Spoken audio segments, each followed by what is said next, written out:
Hey, I'm Ronan Farrow, and I'm really, really excited as a lover of the Criterion Collection to pick some films today. All right, Brazil is a real favorite of mine. Everything about it. The art direction is so lush. It's obviously influenced so many things that you see.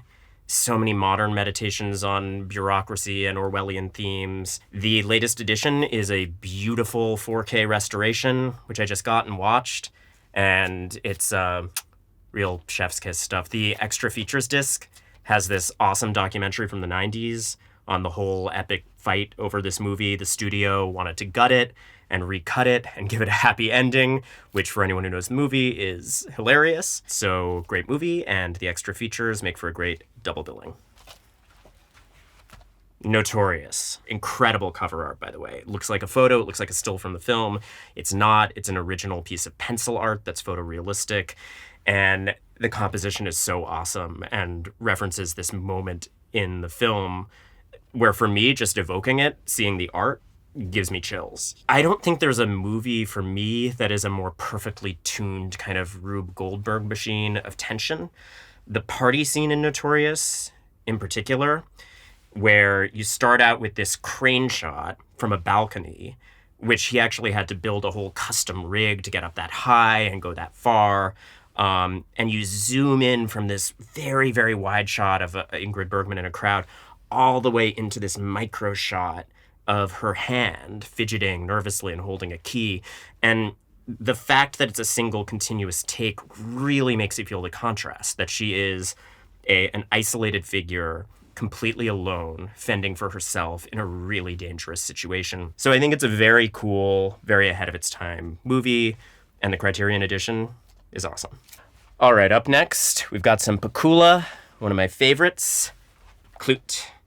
So when I was writing one of my books, Catch and Kill, which is very much a real-life set of events that involved surveillance and paranoia, I watched and thought about the screenplay to Klute a lot.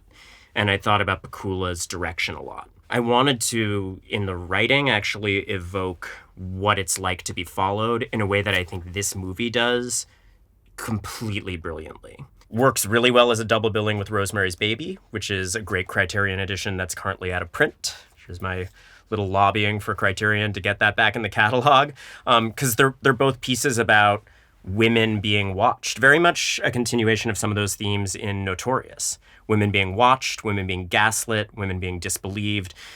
Jane Fonda is not a shrinking violet. Her performances always evoke a kind of strength, but she does a real tightrope walk in this of being so strong and smart and capable, but also so vulnerable. And she's playing a sex worker, so there's this extra layer of people not believing her, of her not having social capital, and her being alone with a system that doesn't give her any purchase. Barry freaking Lyndon. Now, I remember when I was growing up, my mom talking about Barry Lyndon. We were a big Kubrick house. Here's the thing. Barry Lyndon has rightly had a critical reevaluation in the last decades. A lot of prominent directors have cited it as their favorite Kubrick. And for a modern audience that really has a modern sense of irony, this movie has aged so well. I feel like watch Succession and then watch Barry Lyndon, because they're both pieces about, again, an oppressive system, in this case, the aristocracy and the super rich, and the rot in those systems. So it is as gorgeous as everyone says, but it's also loads of fun. It's actually so fun that even though I recently watched Barry Lyndon, like in the last 6 months, I think I could do Barry Lyndon again. This is probably the most important for me personally of these films. Fanny and Alexander, the movie or TV series, this set includes both. Bergman's favorite version was the 5-ish hour TV cut, which is really rewarding and I recommend, but they're both great. And at the outset of the story, you have this depiction of a family that's full of foible and flaw. And, there's infidelity and there's drunkenness. Everyone's a bit of a mess, but you love them. And then you have this stark contrast of this very ascetic imprisonment that happens for the mom and the kids.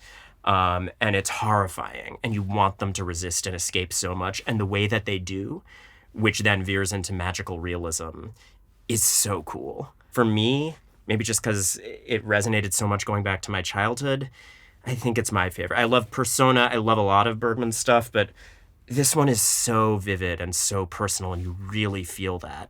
I cannot say enough about how much I love Fanny and Alexander, and I'm really happy to have this set.